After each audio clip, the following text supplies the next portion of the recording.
bonsoir à tous. À la une de ce journal, une question qui taraude l'esprit de l'opinion nationale. Jusqu'où le ministère des Finances est-il prêt à aller dans la chasse aux fonctionnaires fantômes et agents réfractaires à l'opération de comptage physique des personnels de l'État? À l'heure de la compilation des données collectées durant 3 mois, nous ferons le point dans ce journal sur cette campagne d'assainissement et les mesures coercitives qui sont prises et les risques de suspension des salaires de certains fonctionnaires réfractaires à cette opération de comptage physique des agents de l'État du Cameroun. Malgré l'hyperpuissance du président tchadien, l'opposition ne lâche pas prise. Son chef de file, député tchadien, ancien ministre en charge du pétrole, Saleh Kebzabo, est l'invité politique du 20h. Il s'exprime en exclusivité ce soir sur Equinox pour évoquer sa rencontre avec Idriss Déby Itno, mais aussi la situation économique et sécuritaire du Tchad. C'est à suivre au cœur de ce journal.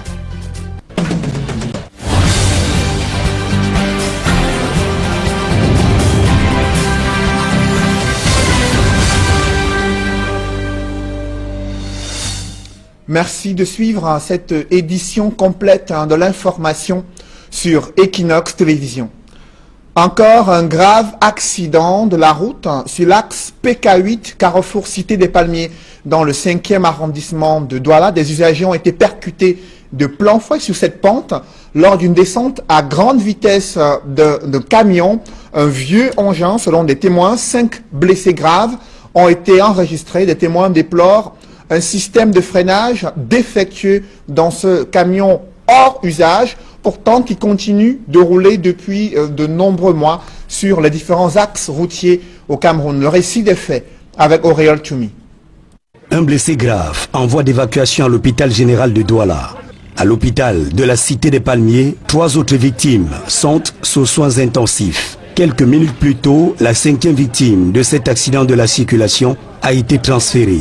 Son cas semblait plus grave que les autres.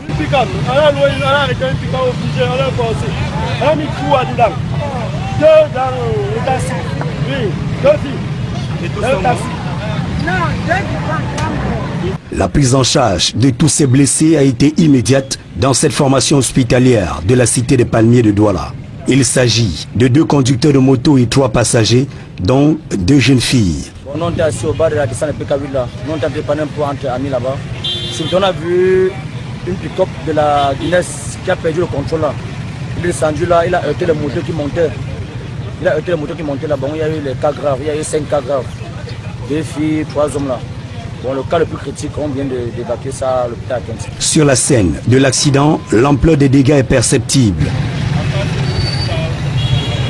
L'état du véhicule laisse songeur. Un jeune conducteur de moto a vécu la scène. Cette route est pourtant en chantier depuis quelques mois. Les balises de sécurité renseignent sur l'exécution des travaux. Un axe très fréquenté et très embouteillé. Cet accident de la circulation vient remettre au goût du jour l'épineux débat sur la qualité des véhicules qui roulent dans les grandes métropoles de la République du Cameroun. C'est la consternation à Tonga, dans le département du Ndé, là où une découverte macabre a été faite en fin de semaine dernière. Un jeune âgé de 25 ans retrouvé ligoté dans sa chambre. Et également, selon des témoins, plusieurs coups de poignard ont été observés sur le corps de ce jeune conducteur de moto-taxi à Tonga. Une enquête a été ouverte par les forces de l'ordre pour déterminer les circonstances de cet assassinat. Du moins, c'est ce que racontent les différentes populations qui ont découvert ce corps durant la semaine dernière du côté de Tonga, dans le département du Ndé. Jusqu'où le ministère des Finances est-il prêt à aller dans la chasse aux fonctionnaires fantômes et agents réfractaires à l'opération de comptage des personnels physiques opération de comptage physique des personnels de l'État, à l'heure de la mise en boucle des données compilées durant près de 3 mois. Des réunions se multiplient au ministère des Finances. Les mesures coercitives sont annoncées.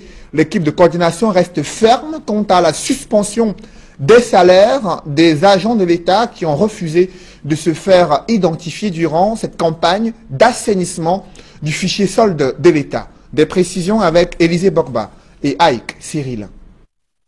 Lancé en avril 2018, le comptage physique des personnels de l'État touche à sa fin. L'opération arrive à son terme, précisément à la fin du mois de juin courant. Mais depuis la fin de la semaine dernière, les équipes déployées dans les régions ont commencé à faire remonter les données. Difficile pour l'instant d'avancer le moindre chiffre sur le nombre de fonctionnaires déjà comptés et le nombre encore attendu. Au ministère des Finances à Yaoundé, le coordonnateur de l'opération de comptage physique des personnels de l'État a entamé avec ses collaborateurs une série de réunions qui devraient se tenir toute la semaine durant. Il est question, nous fait-on dire, de compiler les chiffres et d'harmoniser les statistiques. La primeur de l'information, dès la fin de l'opération, sera réservée au ministre des Finances en personne. Louis-Paul Motazé pourra ensuite être interpellé sur la question par les députés et sénateurs actuellement en session parlementaire à Yaoundé. En attendant, si aucun chiffre ne filtre sur le nombre de personnels déjà enregistrés, on sait tout de même que des mesures coercitives sont prises pour contraindre les fonctionnaires à courir vers les points d'enregistrement. N'auront droit au salaire du mois de juin, par exemple, que les fonctionnaires qui présenteront une pièce justifiant leur recensement. Les salaires des retardataires ne seront pas immédiatement coupés. Ils seront dans un premier temps cantonnés au bon de caisse, le temps pour eux de se faire enregistrer. Mais si après cette autre étape, des fonctionnaires continuent d'être réfractaires au comptage physique des personnels de l'État, leurs salaires seront purement et simplement suspendus. Face à une demande sans cesse croissante en énergie, le gouvernement mise sur l'exploitation du champ gazier d'Etindé situé dans la zone côtière du sud. Cela pourrait augmenter la production en gaz domestique au Cameroun. Une convention d'exploitation de ce champ gazier d'Etindé a été signée à cet effet du côté de Yaoundé. D'autres précisions avec Joël Essengue et Guy Zogo. Plus de gaz domestique et de pétrole pour le Cameroun, c'est ce qui ressort de la signature d'une convention d'exploitation entre le ministère de l'eau et de l'énergie et New African Global Energy, une entreprise britannique chargée de mettre en valeur le bloc d'Etindé. Le projet va permettre d'augmenter la production pétrolière du Cameroun de plus de 30 000 barils jour de production. C'est un projet qui va permettre de résorber le déficit en gaz domestique au Cameroun. Nous allons produire au moins 150 000 tonnes par an de gaz domestique destiné en priorité pour le marché local. Au-delà de l'augmentation de la production du pétrole et du gaz domestique, la création d'emplois et des gains fiscaux substantiels sont annoncés. C'est un projet qui va fournir du travail pour au moins 350 personnes et créer également plus de 3 000 emplois indirects. C'est un projet qui va générer d'énormes revenus fiscaux pour le Cameroun de l'ordre de 2,4 à 3 milliards de dollars pendant la durée du projet. Le gouvernement, lui, ne fait pas mystère de ce qu'il y voit, l'opportunité d'apporter une réponse concrète au déficit en gaz domestique qui rend le Cameroun dépendant des exportations dans ce domaine. Le marché camerounais aujourd'hui consomme à peu près 120 000 tonnes de gaz domestique. Notre raffinerie nationale produit à peine 20% de ce volume. Donc, nous sommes donc entièrement dépendants des importations. Avec la mise en œuvre de cette usine flottante qui va mettre sur le marché 150 000 tonnes de gaz domestique, c'est une valeur ajoutée importante. C'est en 2015 que l'exploitation du bloc d'Etindé a été attribuée à l'entreprise britannique. Avec le début de l'exploitation de celui-ci, les premiers bénéfices pour le Cameroun sont attendus en 2019. Malgré l'hyperpuissance du président tchadien, l'opposition ne lâche pas prise.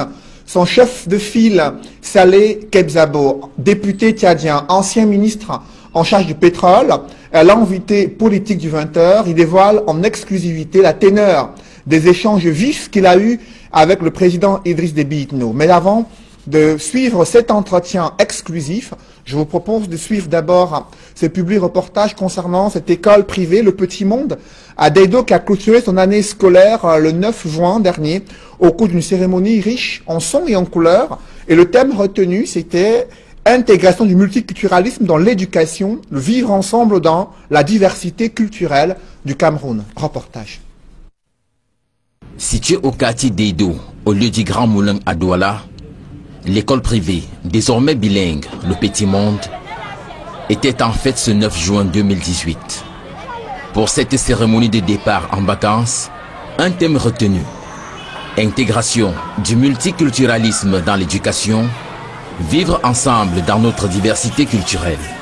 L'habillement des encadreurs, élèves, parents et la qualité du décor évoquent à suffisance la mise en avant des valeurs traditionnelles. La fondatrice a pensé qu'il était opportun, elle qui est une enseignante chevronnée, de revenir à nos sources, de ne pas garder seulement le rythme du modernisme.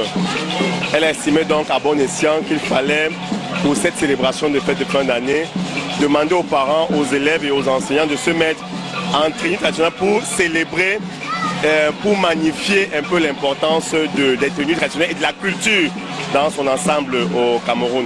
Et aussi dans le souci de faire comprendre à tous les belligérants avec la crise anglophone que nous sommes un Cameroun uni, quelle que soit la diversité culturelle, nous sommes un Cameroun uni, nous sommes un Cameroun un. C'est à travers plusieurs activités mettant en avant la diversité culturelle camerounaise, la célébration de la maman, la remise des parchemins et des cadeaux que la cérémonie de fin d'année s'est déroulée à l'école privée bilingue Le Petit Monde, à la grande satisfaction de la fondatrice Anne-Marceline Mbala. En ce moment, vous voyez, je suis encore émue par tout ce que vous avez vu. C'est un sentiment de joie, de fierté. Parce que nous n'avons pas semé sur du sable. Nous avons semé une bonne graine pendant les 9 mois de travail.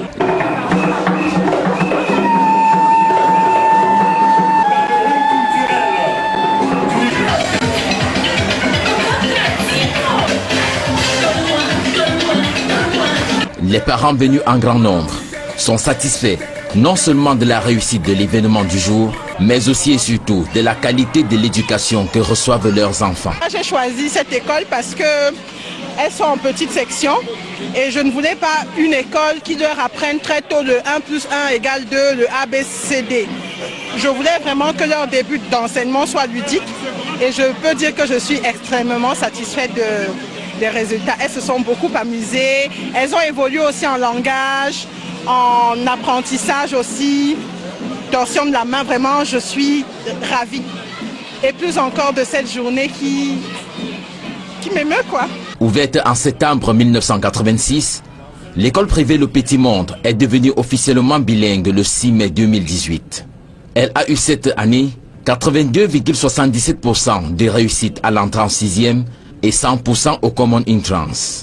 Résultat obtenu grâce à un personnel rompu à la tâche, mais qui ne devrait pas dormir sur ses lauriers. À mes enseignants, je leur demande de redoubler d'efforts, d'être plus disposés, plus disponibles, tout en se disant que notre métier est difficile et ingrat. Quand on y entre, il faut seulement avoir la vocation, l'abnégation et mettre en tête que nous travaillons pour le bien le progrès de notre pays. C'est dans une belle ambiance et sur une note de satisfaction que parents, élèves et personnel de l'école bilingue Le Petit Monde se sont séparés. Les inscriptions ayant déjà débuté, ils se sont donné rendez-vous le 4 septembre 2018, date de la prochaine rentrée scolaire.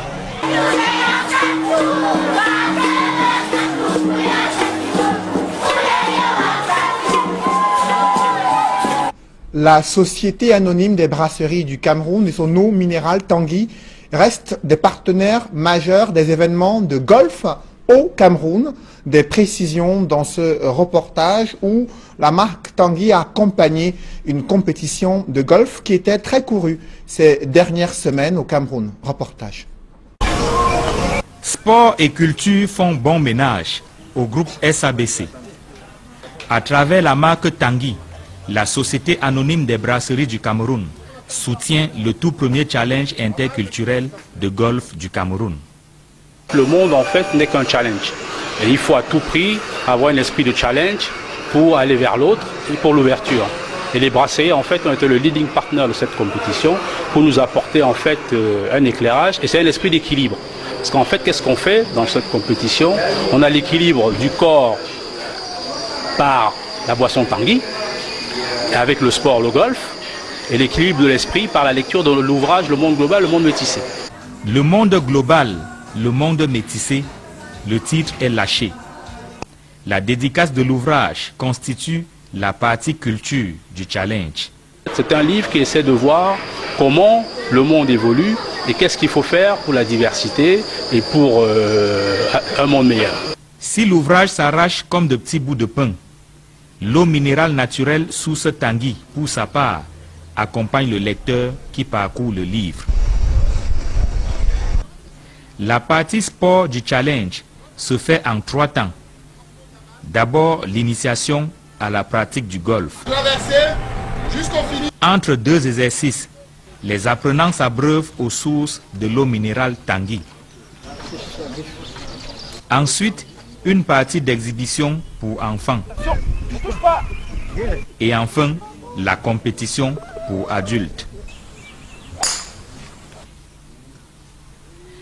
Quand arrive le moment des récompenses, le groupe SABC est toujours présent. Du plus petit au plus grand, chacun reçoit un trophée et des lots offerts par les brasseries du Cameroun. Nous sommes venus par les mains vides, ça veut bien les sources Tanguy. C'est bien, n'est-ce pas, cette eau, n'est-ce pas, qui permet aux sportifs, et plus particulièrement, n'est-ce pas, ceux du golf, n'est-ce pas, de rester équilibrés. Hein, et surtout, n'est-ce pas, de pouvoir, n'est-ce pas, se donner à fond à travers, n'est-ce pas, ce sport aussi noble. Donc nous aussi sommes venus encourager, n'est-ce pas, les sportifs, encourager également M. Fodop, Clément Fodop, parce que là c'était l'occasion également pour lui et de présenter, n'est-ce pas, son ouvrage, de dédicacer son ouvrage. Et nous sommes venus une fois de plus, non seulement pour ce sport, mais également l'accompagner, n'est-ce pas, dans cette initiative.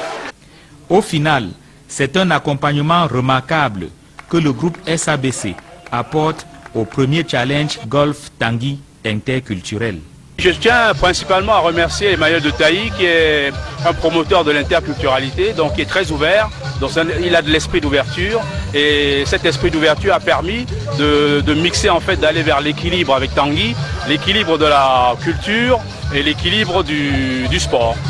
Je voudrais ensuite remercier bien évidemment, parce qu'il n'y a pas de sport, hein, sans le sponsor, sans un soutien, n'est-ce pas, financier. Je voudrais remercier les brasseries du Cameroun à travers Tanguy, le principal sponsor, n'est-ce pas, de cette compétition. Exit donc la première édition du Challenge Golf Tanguy interculturel. Rendez-vous est pris l'année prochaine pour la 2e édition, toujours avec l'eau minérale source Tanguy, partenaire naturel du sport et de la culture. Parlons encore d'excellence scolaire dans le 4e arrondissement de Douala. Des primes d'encouragement ont été remises aux meilleurs élèves d'un collège créé par la Fondation Tchefa à Bonabéry dans le 4e arrondissement de Douala. Reportage. La Fondation Tchefa a formé de nombreux Camerounais depuis 2002. Le professionnalisme du staff administratif et la compétence du corps enseignant garantissent à cette fondation le succès enregistré depuis de longues années. Les résultats obtenus durant l'année scolaire qui s'achève ont été rendus publics durant une cérémonie riche en sons et en couleurs. Les tout-petits de la maternelle ont donné le ton à travers chants et récits. Leurs aînés de l'école primaire se sont eux aussi démarqués. Les plus méritants ont été récompensés. Sac à dos pour certains, parapluie pour d'autres, ainsi que de nombreux autres lots ont été remis. Les élèves du collège étaient aussi concernés par la cérémonie de récompense. Plusieurs bourses scolaires ont été remises aux élèves méritants qui ont aussi bénéficié d'autres primes, ceci dans le but d'encourager leurs efforts.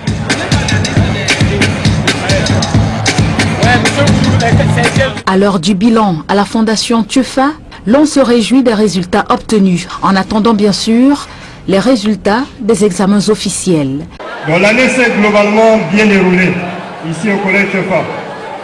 dont les enseignements ont été bien dispensés. Les programmes ont été largement couverts. Les évaluations également prévues ont été réalisées. Aujourd'hui, nous avons les résultats déjà pour les classes intermédiaires. Le collège Chef Fils est un établissement d'enseignement général et technique, commercial et industriel qui va de la 6e en terminale pour l'enseignement général et de la seconde en terminale pour l'enseignement technique. Pour cette année 2017-2018, tout s'est passé dans la célérité.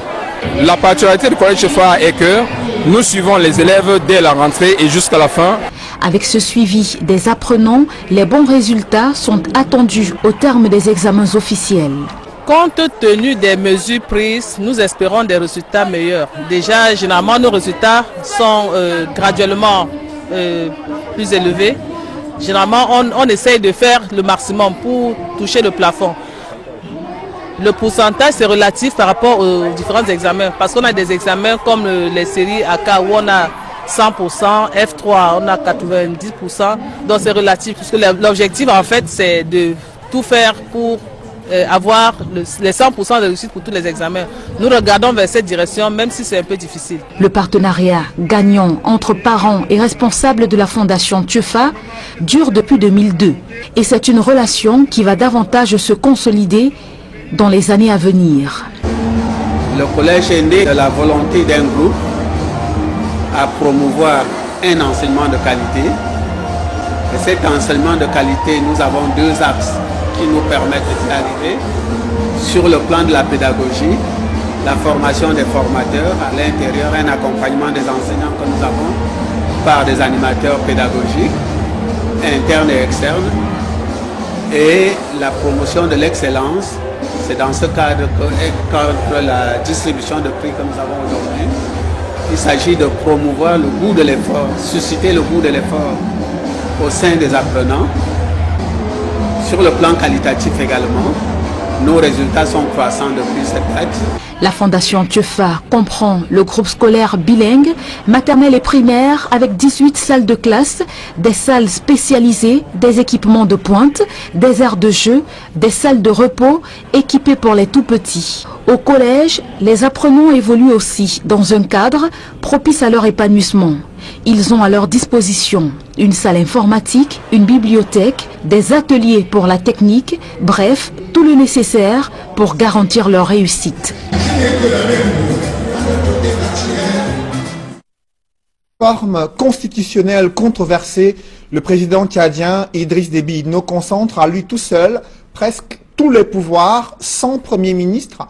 Face à lui, une opposition tchadienne persécutée, mais tenace dans un pays où les conditions de vie des populations ne cessent de se dégrader. Nous en parlons ce soir dans la deuxième partie du journal avec le chef de l'opposition tchadienne.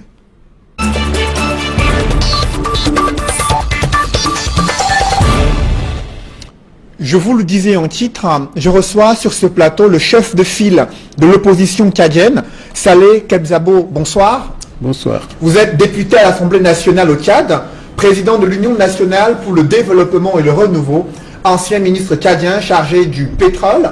Vous venez de rencontrer le président tchadien Idriss Déby Itno après avoir critiqué sa réforme constitutionnelle. Quelle a été la teneur de vos échanges? Je voudrais d'abord profiter de ma présence au Cameroun pour souhaiter une bonne fin de Ramadan à tous mes frères musulmans qui sont nombreux dans ce pays.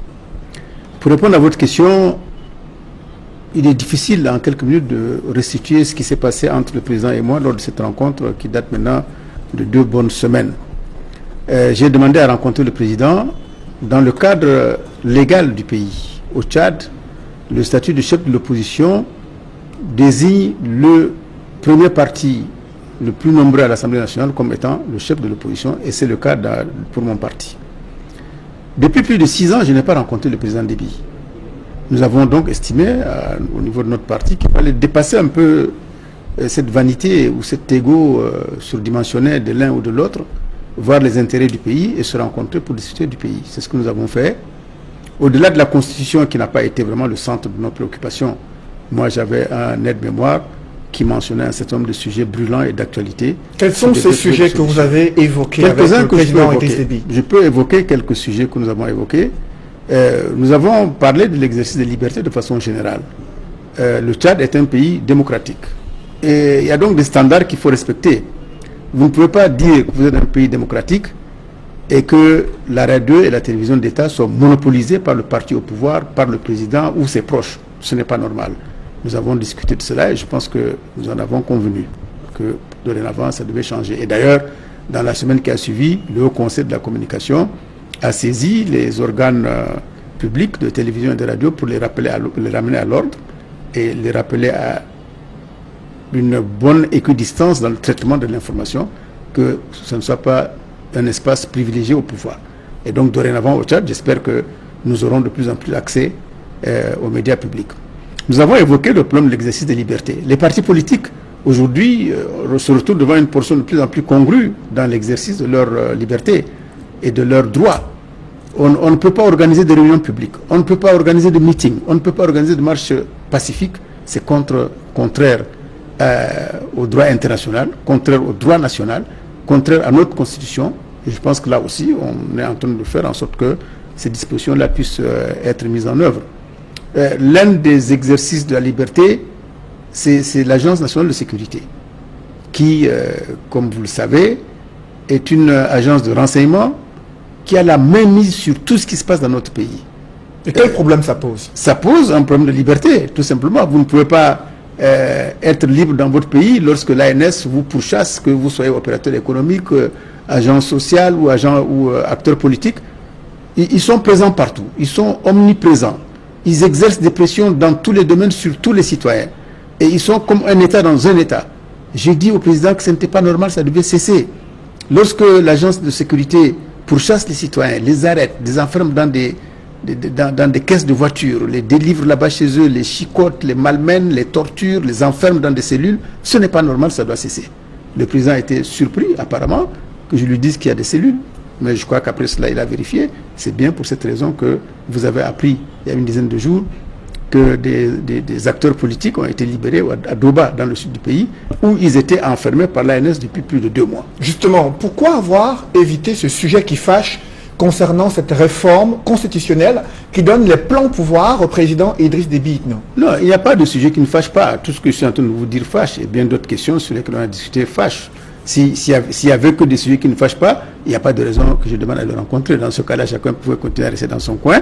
Non, il y a des sujets importants, dont celui que vous évoquez, qui certainement fera l'objet d'une discussion plus approfondie lors d'une prochaine rencontre, puisque nous avons convenu, le président et moi, que les dispositions de la loi concernant les rencontres périodiques entre l'opposition et le président de la République vont dorénavant être ouvertes et que d'autres réunions suivraient. Donc nous aurons la possibilité d'évoquer cette question qui est importante.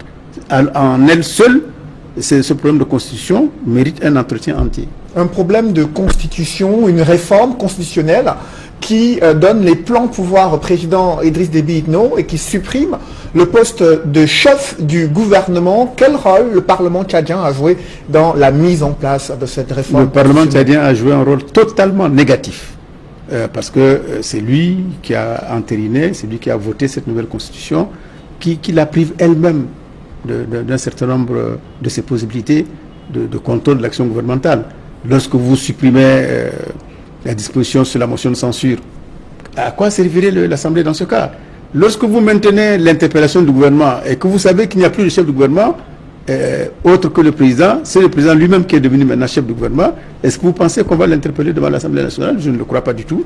Et donc l'Assemblée nationale tchadienne s'est auto-assassinée elle-même, puisqu'aujourd'hui, elle n'a plus de prérogatives. Elle permet, de par la nouvelle constitution, au président de la République de gouverner par ordonnance. Donc nous allons être là seulement pour ratifier les ordonnances. Non, est-ce que ce système c'est réducteur. Est-ce que ce nouveau système de gouvernance où le président de la République concentre tous les pouvoirs peut répondre aux préoccupations des Tchadiens au quotidien? Ne pense pas. Je ne le pense pas. Et nous, de l'opposition, de la société civile, nous avons condamné cette nouvelle constitution. Nous maintenons notre position jusqu'à nouvel ordre. Parce que pour le moment, lorsque vous êtes dans un système comme celui du Tchad, où le président avait déjà des pouvoirs importants, bien qu'il y ait un Premier ministre qui en fait n'est qu'une façade, et que malgré cela il ne s'en satisfait pas, qu'il faille supprimer le poste de Premier ministre, supprimer toutes les grandes institutions judiciaires comme le Conseil constitutionnel, la Haute Cour de justice ou la Cour des comptes, qui d'ailleurs la Cour des comptes nous est imposée d'ailleurs par la CEMAC, lorsque vous supprimez tout ça pour maintenir juste une Cour suprême et que les autres en deviennent des chambres, je pense que c'est très réducteur pour une démocratie qui commençait un peu dans la peine à marcher comme celle du Tchad.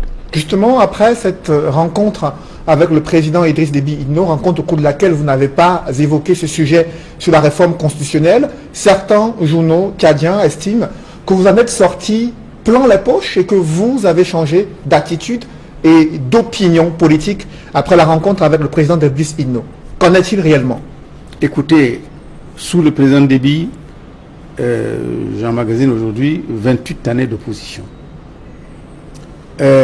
Sous Hissène Habré, c'était peut-être plus compliqué, mais j'ai quand même créé N'Djamena Hebdo, qui est un journal qui est à la pointe du combat au Tchad, sous le régime de Hissène Habré. Sous le régime de Tomalbaye, tout jeune que j'étais, j'ai quand même écopé d'un emprisonnement de plusieurs mois. Je ne pense pas qu'avec un bilan de lutte, comme celui que je peux vous soumettre aujourd'hui, je puisse du jour au lendemain retourner la veste pour dire que je vais maintenant m'allier à Déby. Qu'est-ce qui a changé au Tchad? Absolument rien n'a changé. Dans le sud du pays, les écoles, les lycées sont toujours en paille. Ça n'a pas changé. Dans tout le pays, les hôpitaux aujourd'hui sont des mouroirs. Et vous, est-ce que vous avez changé après cette rencontre avec le président Idriss Déby? Il vous a fait des cadeaux après cette rencontre? Pourquoi est-ce que vous je changerai de l'accompagner dans sa nouvelle réforme constitutionnelle? Mais je ne l'accompagne pas. Je ne l'accompagne pas. Je viens simplement dans une visite que je présente dans le cadre républicain. Je viens lui demander de faire en sorte que, puisque c'est lui le premier magistrat du pays, qu'il y ait une démocratie apaisée, qu'il y ait des dispositions pour que nous allions, notamment aux prochaines élections, dans la transparence, dans la démocratie. C'est ça mon souhait, c'est ça mon vœu. C'est ce que j'ai été vendre, entre guillemets, au président. Il y a des sujets sur lesquels nous sommes tombés d'accord, il y en a sur lesquels on n'est pas tombé d'accord, mais je pense que le plus important, c'est que cette rencontre ait eu lieu. Je n'ai pas été posé des problèmes personnels. Je suis désolé de vous répondre ainsi. Je ne suis pas à court d'argent. Pour ce qui me concerne, ma vie sociale, ma vie familiale et même la vie dans la cité, Dieu merci, je m'en sors. Je n'ai donc pas besoin d'une corruption quelconque et je ne veux pas me laisser entraîner dans une voie de corruption. C'est vraiment contraire à mon éthique politique.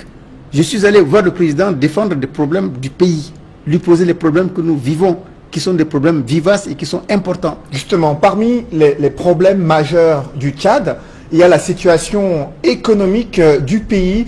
Le Tchad qui a conclu des accords avec le Fonds monétaire international pour redresser son économie après des crises qui ont touché le pays durant ces dernières années. Quel est l'état des lieux aujourd'hui au Tchad? Mais l'état de lieu, il est catastrophique. Le Tchad a commencé à engranger des revenus pétroliers autour des années 2003. Donc ça fait aujourd'hui 15 ans. C'est vrai que depuis 3-4 ans, le système est en panne. Il n'y a donc pas du tout de revenus parce que on pourra peut-être en parler. Glencore a appelé tout ça pour la simple raison que notre gouvernance, elle est mauvaise. Elle a été mauvaise depuis le début jusqu'à aujourd'hui.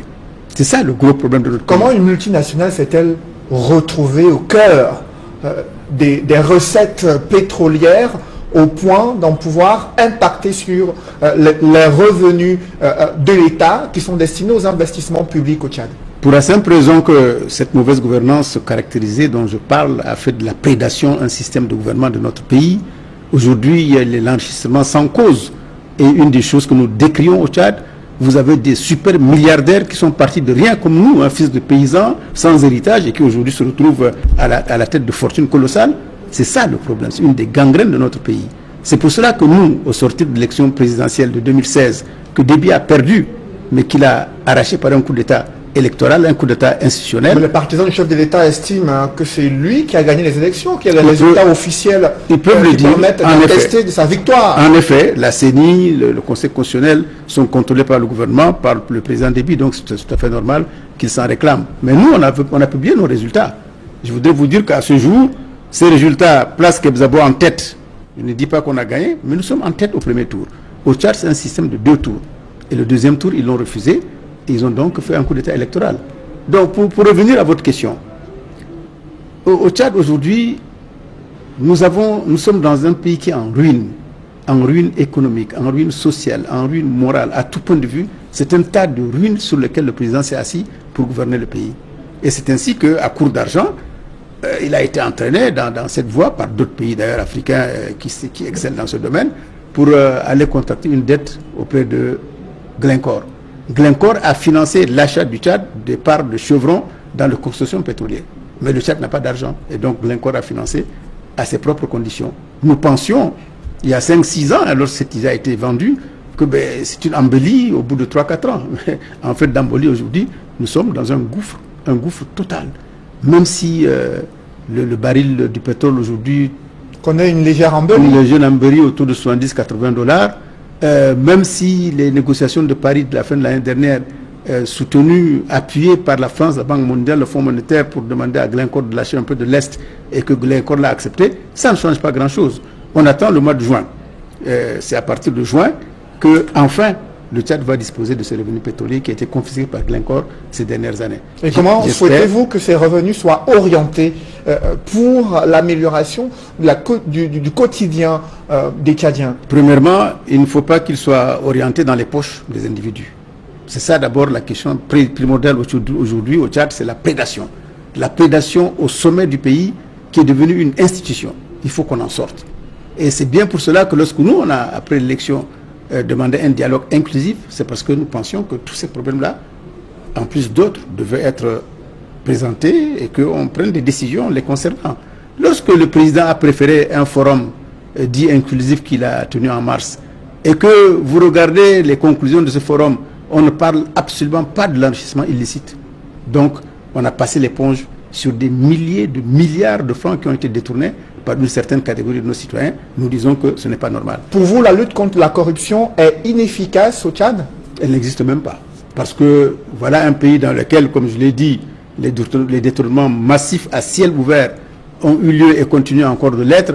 Vous parcourez les 3000 km du sud au nord du Tchad, vous ne trouverez pas dans une prison un seul Tchadien qui a été arrêté pour détournement ou par enrichissement illicite. Il n'y en a pas. Donc ce système-là, je pense qu'il faut y mettre fin. Alors Saleh Kebzabo, sur les questions sécuritaires, le Tchad, on le voit, est engagé sur plusieurs fronts sur le continent africain, dans la force multinationale mixte qui lutte contre Boko Haram, mais également au Mali et dans d'autres pays africains. Comment appréciez-vous cet engagement militaire du président Idriss Déby Itno? Depuis le début, depuis 2013, lorsque des troupes tchadiennes sont allées au Mali, je me suis exprimé à l'Assemblée nationale devant les médias pour dire que cette guerre paraît lointaine pour le Tchad, mais elle est proche. Parce qu'un pays comme le Mali, s'il est emporté par les djihadistes, la route est grande ouverte pour partir d'ouest en est de l'Afrique sans aucun problème. Et dans la foulée, il y a eu aussi Boko Haram, tout à côté de nous au Nigeria. Sur les deux fronts, moi et tous nos amis politiques, nous avons soutenu cela en pensant qu'il y a aussi un effet de solidarité. On ne peut pas laisser un pays frère comme le Cameroun ou le Nigeria et le Niger être emportés par des djihadistes ou par des terroristes pour semer ensuite une situation intenable dans tout le continent.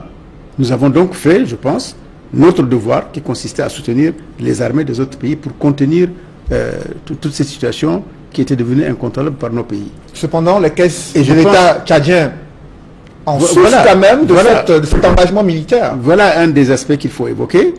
Le Tchad s'est lancé dans tout cela sans avoir pris la précaution d'avoir un accord international avec les Nations Unies, par exemple, ce qui a été fait seulement depuis 2 ans, je crois. Maintenant, nos troupes sont sous le contrôle des Nations Unies, ce qui atténue maintenant les aspects financiers de la chose. Mais l'autre problème, nous, qui nous a choqués, c'est que le président Déby a exploité cela sur le plan politique pour redorer son blason vis-à-vis des pays occidentaux, notamment la France et autres. Et nous avons dit que dans ces conditions-là, on ne peut pas laisser nos enfants mourir au Mali. Nous avons quand même plus de 50 de nos enfants qui sont morts au Mali pour que le président Déby en tire un avantage personnel pour lui permettre de rester indéfiniment au pouvoir. Pensez-vous que la communauté internationale soutient Idriss Déby Itno malgré les critiques que vous formulez à son encontre, à cette gouvernance? C'est l'évidence. Quelles sont les preuves que vous avez? Mais que la communauté internationale le soutient. Mais les preuves que nous avons, c'est que voilà un pays dit pétrolier qui s'appelle le Tchad, qui depuis quelques années n'a même pas les moyens de payer ses fonctionnaires. Les charges régaliennes du Tchad ne sont assurées que par les étrangers. tous ces pays que vous citez, le Fonds monétaire, la Banque mondiale, la BID, la BAD et autres, c'est eux qui aujourd'hui, depuis 2 ans, au moins 2 ans, assurent les salaires des fonctionnaires tchadiens, par exemple. Ce n'est pas normal. Le Tchad devrait mener une politique, pratiquer une politique de développement qui fasse que ses priorités soient soutenues par ses propres finances. Ce n'est pas le cas aujourd'hui. Et donc ça, c'est le soutien qu'apportent tous ces pays-là au Tchad, parce que le Tchad est aujourd'hui qualifié comme étant un pays champion de la lutte contre le terrorisme en Afrique. Qu'est-ce que ça rapporte aux Tchadiens? Rien, sinon que des malheurs. Vous avez dit qu'est-ce qu'il fallait faire pour que les finances tchadiennes soient mieux gérées et qu'elles interviennent dans quel domaine? Je dis dans le social. Les écoles tchadiennes aujourd'hui sont en séco, c'est-à-dire en paille. Vous allez au sud, même des lycées entiers sont en paille. Ce qui veut dire que dès la première pluie, les enfants décampent et vont ailleurs. Il y a la question du chômage des jeunes tchadiens qui se pose avec acuité. Hélas. Comment appréciez-vous les politiques publiques tchadiennes destinées aux jeunes qui sont à la recherche d'un emploi? Hélas. Hélas, nos écoles, nos instituts, nos universités ne sont que des centres de fabrication de diplômes qu'on délivre parfois comme ça, sans condition, sans critères à nos enfants, et lesquels aujourd'hui errent dans les rues, errent dans les quartiers, errent dans les villes, soit avec des motos pour être des taxis-motos, alors qu'ils ont parfois même des diplômes supérieurs, soit être à faire du gardiennage devant les bâtiments publics ou privés pour gagner à peine le SMIC, alors qu'ils ont des diplômes supérieurs. Je pense que le Tchad en particulier n'a pas encore trouvé de solution pour que nos jeunes, pour que notre jeunesse ait un espoir quelconque et une espérance quelconque dans un avenir même immédiat. Justement, vous êtes en train de mobiliser l'opposition dans la perspective des prochaines élections. Comment comptez-vous faire pour inverser la tendance au Tchad avec ce renforcement des pouvoirs du président Idriss Déby Itno? La nouvelle constitution qui ouvre la voie à une 4e république est une nouvelle pour nous qui doit nous amener à plus réfléchir dans l'opposition, surtout dans la perspective des élections législatives qui viendraient peut-être en novembre, comme l'a dit le président, ce que je conteste, et je lui ai dit d'ailleurs parce qu'il faut bien préparer cette élection dans un contexte nouveau où il y a une refondation totale de l'État pour que la nouvelle administration tchadienne soit en mesure de gérer ces élections aux côtés de la CENI. Et donc, moi, je ne joue pas un rôle de chef de coalition de l'opposition. Ce n'est pas mon rôle. Je suis chef de l'opposition. C'est un rang statutaire. Je suis dans une coalition, mais ça n'a rien à voir avec le chef de l'opposition. Je demande toujours à l'opposition de se réunir, de s'unir, de se rassembler pour mener un combat ensemble face au pouvoir qui est en place. Cette opposition peut-elle faire basculer le rapport de force à l'Assemblée nationale lors des prochaines élections présidentielles? Elle en a potentiellement. Élections législatives dans ce contexte. Elle en a potentiellement les capacités et je pense que, au point de vue sociologique, nous avons la capacité aujourd'hui de drainer beaucoup de Tchadiens derrière les rangs de l'opposition. Mais encore faudra-t-il que cette opposition prenne conscience que ce n'est que dans l'unité d'action qu'elle peut l'emporter. Merci Saleh Kedjabo. Je rappelle que vous êtes député à l'Assemblée nationale du Tchad, président de l'Union nationale pour le développement et le renouveau, ancien ministre tchadien en charge du pétrole et chef de file de l'opposition tchadienne. Merci d'être venu sur ce plateau. C'est moi qui vous remercie. Mesdames, messieurs, c'est la fin de ce journal. Merci de l'avoir suivi. Juste après cette édition du 20h, retrouvez l'émission 100% foot présentée par Sylvestre Hippolyte Zangao. Bonne soirée sur Equinox Télévision.